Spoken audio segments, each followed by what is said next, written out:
আজ আমি ভারত ছাড়ো আন্দোলন নিয়ে আলোচনা করব।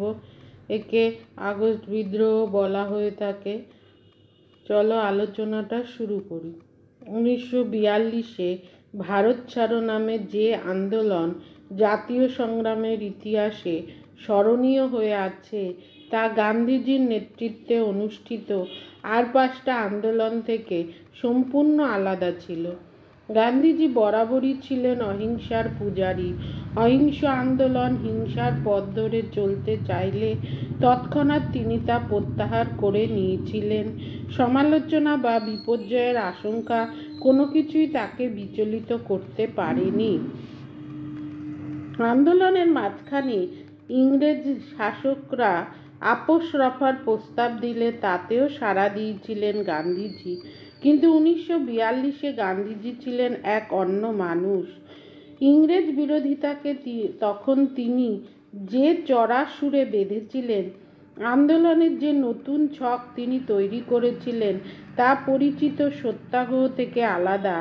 গান্ধীজি 42-এর আন্দোলনকে নিজেই খোলাখুলি লড়াই, চূড়ান্ত সংঘর্ষ বলে অভিহিত করেছিলেন। গান্ধীজি অবশ্যই অহিংসার পথ থেকে সরে আসেননি, তবুও তিনি যেন কোথায় একজন বিদ্রোহী।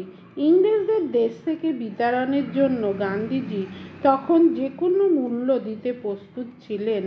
আগেকার মতো সত্যাগ্রহীদের কারাবরণকে তিনি তখন আর যথেষ্ট বলে মনে করেননি। ইংরেজদের অত্যাচার এবং নিপীড়নের মোকাবিলা করতে, আত্মরক্ষা করতে মানুষ শেষ পর্যন্ত যদি অস্ত্র হাতে নেয় তাতেও গান্ধীজির যেন আপত্তি ছিল না। গান্ধীজির চিন্তাধারায় এই যে পরিবর্তন, আন্দোলনের ক্ষেত্রে তার মানসিকতায় এই যে প্রভেদ, তাকে ঐতিহাসিকরা নানাভাবে ব্যাখ্যা করতে প্রয়াসী হয়েছেন। আসলে সমসাময়িক বিশ্ব পরিস্থিতি এবং তার পাশাপাশি ভারতবর্ষে ইংরেজ শাসকদের উদ্দেশ্য দুয়ে মিলেই 1942-এর আন্দোলনের পটভূমি তৈরি হয়েছিল। প্রথমত, ইংরেজ সরকার নিজে থেকেই ভারতবর্ষকে যে দ্বিতীয় বিশ্বযুদ্ধে জড়িয়েছিল তাতে কংগ্রেসের সঙ্গে ইংরেজ সরকারের সম্পর্ক অবনতির চূড়ান্ত পর্যায়ে পৌঁছেছিল। ভারতীয়দের মতামতকে গ্রাহ্যের মধ্যে না এনে ইংরেজ সরকার দেশবাসীকে যে অপমান করেছিল তার প্রতিবাদে প্রাদেশিক কংগ্রেস মন্ত্রিসভাগুলো পদত্যাগ করেছিল। দ্বিতীয়ত, 1941-এর শেষ দিক থেকেই দ্বিতীয় বিশ্বযুদ্ধ এমন দিকে মোচড় নিতে শুরু করেছিল যাতে ভারতীয়দের উদ্বেগের কারণ ঘটেছিল। বিশেষত 1942-এ জাপানি সৈন্যরা ভারতের পূর্ব সীমান্ত ব্রহ্মদেশে উপস্থিত হওয়ায় জাতীয় নেতৃবর্গ উদ্বিগ্ন বোধ করেছিলেন। সমগ্র পরিস্থিতি পর্যালোচনা করে গান্ধীজি লক্ষ্য করেন যে জাপানি আক্রমণ থেকে ভারতকে রক্ষা করার মতো শক্তি ইংরেজদের নেই।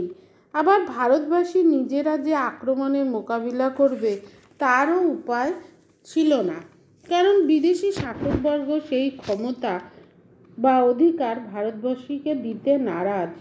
এমত অবস্থায় উপস্থিত সমস্যা সমাধানের একমাত্র উপায় হিসাবে গান্ধীজি ইংরেজদের বিরুদ্ধে ভারত ছাড়ো ধ্বনি তুলেছিলেন। গান্ধীজির যুক্তি ছিল এই যে ইংরেজ শাসনের জন্যই জাপানিদের ভারতবর্ষ আক্রমণের সম্ভাবনা।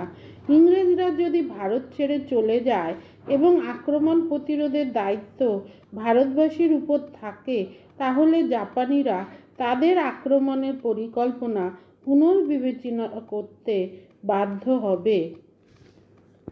তৃতীয়ত, 1942-এর প্রথম দিক থেকেই আমেরিকান সৈন্যরা ইংরেজদের সাহায্য করতে ভারতবর্ষে এসে উপস্থিত হয়েছিল।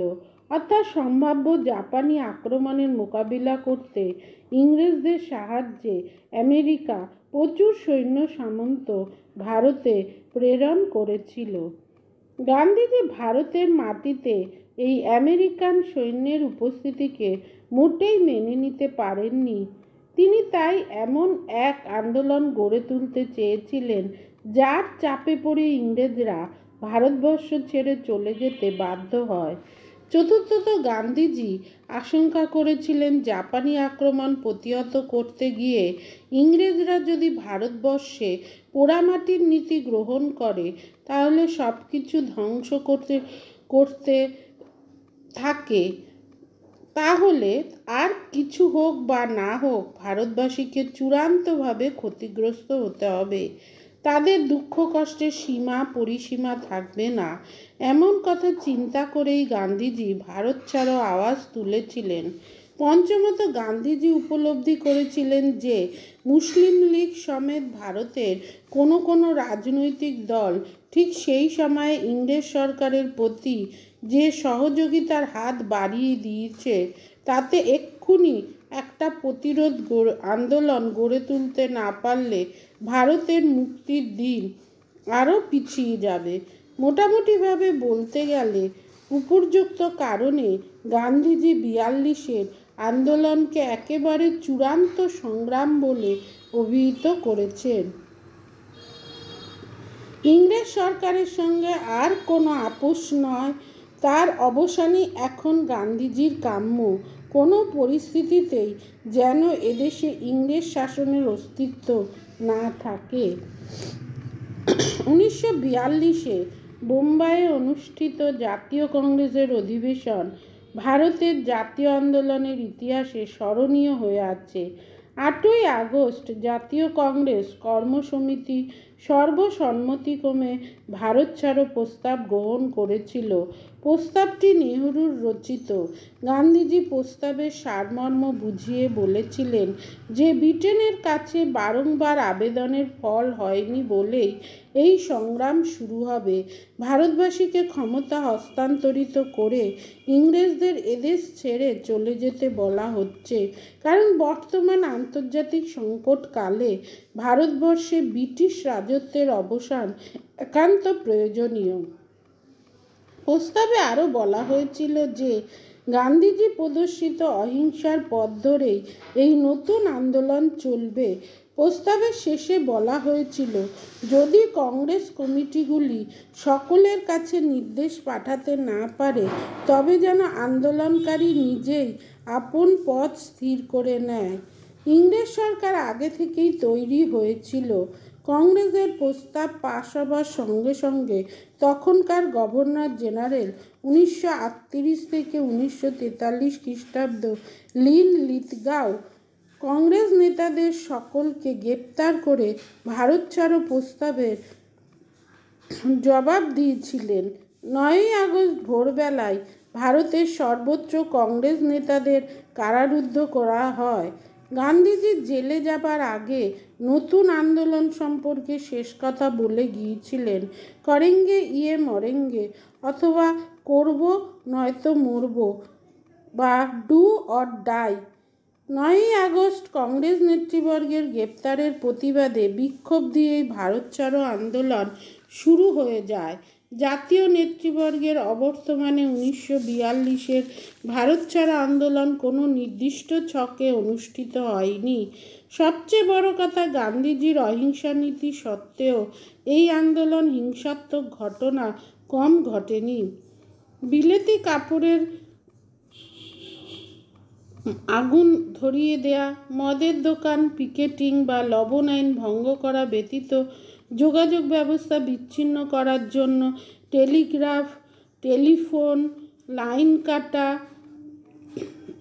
ট্রেন বন্ধ প্রভৃতি হিংসাত্মক ঘটনাও নিতান্ত কম ঘটেনি। নেতৃত্ববিহীন ভারতবাসী ইংরেজ সরকারের বিরোধিতায় সব রকমের পন্থা অবলম্বন করেছিল। সেই পন্থা অহিংসা হোক আর হিংসাই হোক, এইভাবে ভারত ছাড়ো আন্দোলন এক সর্বাত্মক বিদ্রোহে পরিণত হয়েছিল। 1942-এর আগস্ট মাসে সেই বিদ্রোহ অনুষ্ঠিত হয়েছিল বলে তা আগস্ট বিদ্রোহ বা আগস্ট বিপ্লব নামেও অভিহিত। ভারত ছাড়ো আন্দোলনে জাতীয় নেতৃবৃন্দ কোনো পরিকল্পনা তৈরি করতে পারেনি। আন্দোলনের প্রস্তাব গ্রহণের পরের দিন সকালবেলাতেই জাতীয় কংগ্রেস নেতাদের সকলকে গ্রেপ্তার করা হয়েছিল, যার ফলে নেতৃত্ববিহীন অবস্থায় জনসাধারণের অসন্তোষ স্বতঃস্ফূর্ত বিদ্রোহের মাধ্যমে প্রকাশ পেয়েছিল। এই বিদ্রোহের পুরোভাগে ছিল ছাত্র, শ্রমিক, কৃষক এবং অন্যান্য নিম্নবর্গের মানুষ, এবং এদের অংশগ্রহণ করার ফলে আগস্ট বিদ্রোহ এক গণবিদ্রোহের রূপ গ্রহণ করেছিল। বাংলা, বিহার, উত্তরপ্রদেশ, মহারাষ্ট্র, মাদ্রাজ সর্বত্র আন্দোলনকারী সাধারণ মানুষ অসীম সাহসের সঙ্গে ইংরেজ বিরোধী সংগ্রামে অবতীর্ণ হয়েছিল। গ্রামাঞ্চলে কৃষকদের মধ্যে আগস্ট বিদ্রোহ যে অভূতপূর্ব সাড়া জাগিয়েছিল, বিহার, উড়িষ্যা, নাগপুর, মাদ্রাজ অঞ্চলের কৃষক অভ্যুত্থান তার পরিচায়ক। অনেক জায়গায় কৃষকরা আবার বিকল্প শাসনও প্রতিষ্ঠা করেছিল। কারখানার শ্রমিকরা জাতীয় সরকার গঠনের দাবিতে বিভিন্ন প্রতিষ্ঠানে ধর্মঘট চালিয়েছিল। অধ্যাপক সুমিত সরকার 42-এর আন্দোলনের 3টি পর্যায় লক্ষ্য করেছেন। প্রাথমিক পর্যায়ে আন্দোলন তীব্রতর হয়ে উঠেছিল শহরাঞ্চলে, যেমন কলকাতা, পাটনা, দিল্লি, কানপুর, লখনৌ, বোম্বাই প্রভৃতিতে। এসব জায়গায় ইংরেজ বাহিনী চকিতে বিদ্রোহীদের কাবু করে ফেলেছিল। পরবর্তী পর্যায়ে বিদ্রোহ ছড়িয়ে পড়েছিল শহর থেকে গ্রাম অঞ্চলে। এই পর্যায়ে ছাত্ররা উল্লেখযোগ্য ভূমিকা নিয়েছিল। যোগাযোগ ব্যবস্থা বিচ্ছিন্ন করে দিয়ে ইংরেজ সরকারকে বিপাকে ফেলেছিল। এই পর্যায়ে কৃষকরা বিদ্রোহী হয়ে ওঠে। আর তৃতীয় পর্যায়ের আন্দোলন চলেছিল দীর্ঘদিন ধরে। এই সময়ে আন্দোলন কোনো নির্দিষ্ট ধারা মেনে চলেনি। নানাভাবে ইংরেজ শাসকবর্গকে বিপর্যস্ত করাই ছিল বিদ্রোহীদের প্রধান লক্ষ্য, তা ব্যক্তিগত সন্ত্রাসের মাধ্যমেই হোক আর গেরিলা পদ্ধতিতে আক্রমণ চালিয়েই হোক। 42-এর আন্দোলন সত্যিকারের গণবিদ্রোহের রূপ গ্রহণ করেছিল বাংলা, বিহার, উত্তরপ্রদেশ, উড়িষ্যা এবং মহারাষ্ট্র, কর্ণাটকের কিছু কিছু জায়গায়। বাংলার অন্তর্গত মেদিনীপুরে তমলুকের স্থানীয় কংগ্রেস নেতা সতীশ সামন্তর নেতৃত্বে জাতীয় সরকার প্রতিষ্ঠিত হয় 17 ডিসেম্বর 1942 খ্রিস্টাব্দে। তমলুক, মহিষাদল, সুতাহাটা ও নন্দীগ্রামে থানা মারমুখী জনতার দ্বারা আক্রান্ত হয়েছিল। তমলুকের থানা দখল করতে গিয়ে মাতঙ্গিনী হাজরা জাতীয় পতাকা হাতে পুলিশের গুলিতে মৃত্যুবরণ করেছিলেন। বিহার, উত্তরপ্রদেশের অঞ্চলের বিভিন্ন জায়গায় যেমন বালিয়া, মধুবন, গাজীপুর, আজমগড়ে মেদিনীপুরের মতন বিকল্প জাতীয় সরকার গঠন করা হয়েছিল। সবচেয়ে উল্লেখযোগ্য ব্যাপার ছিল যে হাজারিবাগের কিছু উপজাতি মানুষও বিদ্রোহে সামিল হয়েছিল, যেমন হয়েছিল ওড়িশার তালচের অঞ্চলের মজুর কৃষকরা। বোম্বাই প্রেসিডেন্সিতে কৃষকরা গেরিলা পদ্ধতিতে আক্রমণ চালিয়ে ইংরেজ বাহিনীকে ব্যতিব্যস্ত করে তুলেছিল। আবার কোনো কোনো জায়গায় সন্ত্রাসবাদ এবং নাশকতামূলক কাজকর্মের দ্বারা সরকার এবং তার লোকজনকে আতঙ্কগ্রস্ত করে তোলা হয়েছিল। এইভাবে 42-এর আন্দোলন এক গণবিদ্রোহের রূপ ধারণ করেছিল। সরকারি পরিসংখ্যান থেকে জানা যায় যে এই আন্দোলনে প্রায় 10,000 মানুষ মৃত্যুবরণ করেছিল আর আহতদের সংখ্যা ছিল তার কয়েক গুণ বেশি। সরকারি দমননীতির দরুন কয়েক মাসের মধ্যে আন্দোলনের ধার কমে এলেও সন্ত্রাসবাদের মাধ্যমে তা আরও কিছুদিন অব্যাহত ছিল। প্রকাশ্যে না বললেও ইংরেজ সরকার একথা স্বীকার করেছিল যে 1857 পর 1942-এর মতো তীব্র গণবিক্ষোভ এদেশে আর দেখা যায়নি। নির্দিষ্ট কর্মসূচির অভাব, নেতৃত্বের অভাব এবং তার পাশাপাশি সরকারি দমননীতির ফলে 42-এর আন্দোলন ব্রিটিশ রাজকে এদেশ থেকে উৎখাত করতে পারেনি। ভারত ছাড়ো আন্দোলনের কমিউনিস্টদের বিরোধিতা তার দুর্বলতার একটা বড় কারণ। কমিউনিস্টদের আপত্তিতেই কেরলে আন্দোলন হয়নি। আবার মাদ্রাজের রাজা গোপালাচারীও আন্দোলন বিরোধী ছিলেন। দুর্বলতা সত্ত্বেও 42-এর বিদ্রোহ মোটেই একটা নিষ্ফল ঘটনা নয়। প্রথমত এই আন্দোলনের মাধ্যমে ভারতবাসীর সংগ্রামী চেতনা প্রকাশ পেয়েছিল।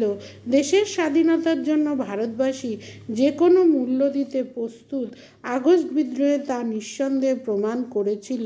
দ্বিতীয়ত, জাতীয় আন্দোলনের অন্যান্য পর্যায়ে শ্রমিক কৃষকরা সামিল হলেও আগস্ট বিদ্রোহে তারা যেভাবে এগিয়ে এসেছিল তাতে বিদ্রোহের গণচরিত্রটি স্পষ্ট হয়ে উঠেছিল।